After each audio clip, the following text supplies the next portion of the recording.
அண்மைச் செய்தி. சென்னை கோட்டூர்புரத்தில் வேளாண் பட்ஜெட் தயாரிப்பு குறித்து விவசாயிகளிடம் கருத்து கேட்பு கூட்டம் நடைபெற்று வருகிறது. சென்னை கோட்டூர்புரத்தில் வேளாண் பட்ஜெட் தயாரிப்பு குறித்து விவசாயிகளிடம் கருத்து கேட்பு கூட்டம் தற்போது நடைபெற்று வருகிறது. அண்மை தகவலாக பார்த்து வருகிறோம். கால்நடை, மீன்வளம், கூட்டுறவு உள்ளிட்ட துறைகளுக்கான முக்கிய அறிவிப்புகள் இடம்பெறும் என்று அமைச்சர் வினோத் பேச்சு. கால்நடை, மீன்வளம், கூட்டுறவு உள்ளிட்ட துறைகளுக்கான முக்கிய அறிவிப்புகள் இடம்பெறும் என அமைச்சர் வினோத் பேசியுள்ளார். அமைச்சர்கள் செங்கோட்டையன், வெங்கடரமணன், ஸ்ரீநாத், ராஜலட்சுமி, கமலி, விஜய் பாலாஜி, ரஞ்சித்குமார், மதன் ராஜா ஆகியோர் இந்த கூட்டத்தில் பங்கேற்றுள்ளனர். தகவல்களோடு இணைகிறார் எமது செய்தியாளர் முத்துக்குமார். வணக்கம் முத்துக்குமார், இது குறித்த விரிவான தகவல். வணக்கம். தமிழக சட்டப்பேரவையில 2026-27 நிதியாண்டிற்கான தமிழக வெற்றி கழக அரசினுடைய முதல் பட்ஜெட் என்பது வருகின்ற ஆகஸ்ட் 5ஆம் தேதி தாக்கலாகிறது. குறிப்பாக அதனை மறுநாள் வேளாண் நிதிநிலை அறிக்கை என்பது சமர்ப்பிக்கப்படுகிறது. இந்த நிலையில்தான் சென்னை கோட்டூர்புரத்தில் உள்ள அண்ணா நூற்றாண்டு நூலகத்துல வேளாண்மை நலத்துறை சார்பில் வேளாண்மை தனி நிதிநிலை அறிக்கை தொடர்பான கருத்து கேட்பு கூட்டம் என்பது நடைபெற்று வருகிறது. இந்த கூட்டத்துல வேளாண் துறை அமைச்சர்கள் உட்பட மொத்தம் 8 துறை அமைச்சர்கள் பங்கேற்கிறார்கள். குறிப்பாக நீர்வளத்துறை, உணவுத்துறை, கூட்டுறவுத்துறை, பால்வளத்துறை, கால்நடைத்துறை, மீன்வளம் மற்றும் மீன்வளத்துறை உள்ளிட்ட துறை சார்ந்த அமைச்சர்கள், அதிகாரிகள் எல்லாம் பங்கேற்றுள்ளார்கள். அதே போல விவசாய அமைப்பை சேர்ந்த பிரதிநிதிகள் உள்ளிட்டவர்களும் இந்த கூட்டத்தில் பங்கேற்று தங்களுடைய கருத்துக்களை பதிவு செய்து வருகிறார்கள். குறிப்பாக புதிதாக ஆட்சி பொறுப்பேற்றிருக்கக்கூடிய தமிழக அரசினுடைய முதல் சட்டப்பேரவை கூட்டம் என்பது ஆளுநருடன் கடந்த ஜூன் மாதம் 19ஆம் தேதி தொடங்கியது.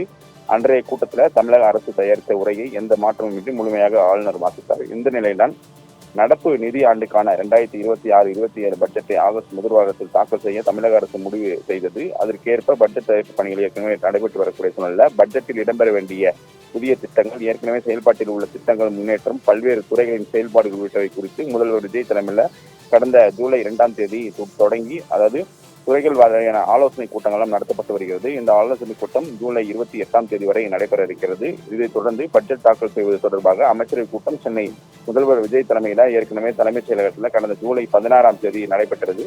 இந்த கூட்டத்தில் தான் பட்ஜெட்டில் இடம்பெற வேண்டிய சிறப்பு அம்சங்கள், தேர்தல் வாக்குறுதிகள் உடனே நிறைவேற்றக்கூடிய அறிவிப்புகள், மகளிர் உரிமை தொகை உயர்வு உள்ளிட்ட பல்வேறு அம்சங்கள் குறித்து விவாதிக்கப்பட்டன.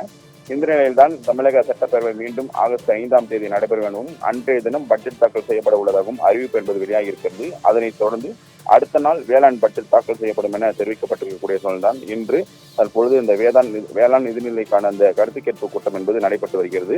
சென்னை கோட்டூர்புரத்தில் உள்ள அண்ணா நூற்றாண்டு நூலகத்தில் வேளாண்மை நலத்துறை சார்பில் வேளாண்மை தனி நிதிநிலை அறிக்கை கூட்டம் என்பது நடைபெற்று வரக்கூடிய சூழலில் இதுல அமைச்சர்கள் எல்லாம் பங்கேற்றிருக்கிறார்கள். இந்த கூட்டத்திற்கு ஒரு சில வார்த்தைகளை பேசிய அமைச்சர் வினோத்தை பொறுத்த வரைக்குமே வேளாண் நிதிநிலை அறிக்கை தொடர்பாக இதுவரையிலும் 4 மண்டல அளவில கருத்துக்கள் கூட்டம் என்பது நடத்தப்பட்டிருக்கிறது. சென்னை தவிர மற்ற மாவட்டம் உள்ள விவசாய சங்கங்களின் கருத்துக்களும் கேட்கப்பட்டு முதலமைச்சரிடம் கொடுத்திருக்கிறோம்.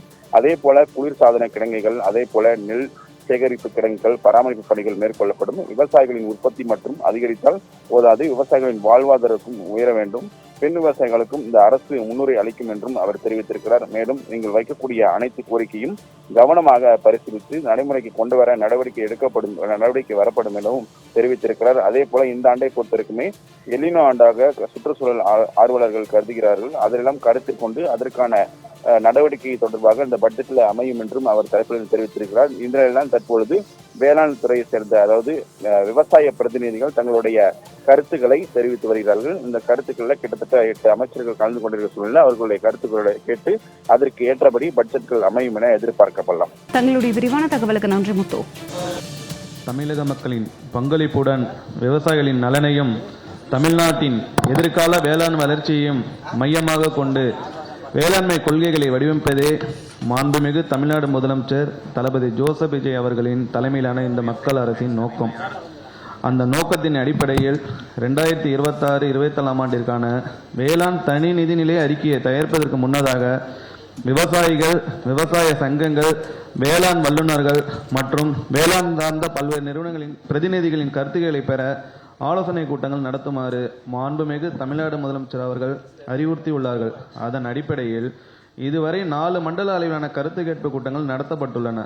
சென்னை தவிர இதர 37 மாவட்ட விவசாயிகளின் கருத்துக்கள் சேகரிக்கப்பட்டு மாண்புமிகு முதல்வர் அவர்களின் பார்வை கொண்டு செல்லப்பட்டுள்ளது. அதன் தொடர்ச்சியாக சென்னையில் இன்று இந்த கருத்து கேட்பு கூட்டம் நடைபெற்று வருகிறது. இந்த சிறப்பான கூட்டத்திற்கு வருகை புரிந்துள்ள மாண்புமிகு ஊரக வளர்ச்சி மற்றும் நீர்வளத்துறை அமைச்சர் அவர்களுக்கும், மாண்புமிகு வருவாய் மற்றும் பேரிடர் மேலாண்மை துறை அமைச்சர் அவர்களுக்கும், மாண்புமிகு உணவு மற்றும் உணவுப் பொருள் வழங்கல் துறை அமைச்சர் அவர்களுக்கும், மாண்புமிகு எரிசக்தி மற்றும் சட்டத்துறை அமைச்சர் அவர்களுக்கும், மாண்புமிகு கைத்தறி துணிநூல் மற்றும் கதர்த்துறை அமைச்சர் அவர்களுக்கும், மாண்புமிகு கூட்டுறவுத்துறை அமைச்சர் அவர்களுக்கும், மாண்புமிகு பால் மற்றும் பால்வளத்துறை அமைச்சர் அவர்களுக்கும், மாண்புமிகு குறு சிறு மற்றும் நடுத்தர தொழில் நிறுவனங்கள் துறை அமைச்சர் அவர்களுக்கும், மாண்புமிகு நிதி திட்டம் மற்றும் வளர்ச்சித்துறை அமைச்சர் அவர்களுக்கும், மாண்புமிகு மீன்வளம் மற்றும் மீனவர் நலத்துறை அமைச்சர் அவர்களுக்கும், மாண்புமிகு கால்நடை பராமரிப்புத்துறை அமைச்சர் அவர்களுக்கும், மாண்புமிகு வனத்துறை அமைச்சர் அவர்களுக்கும்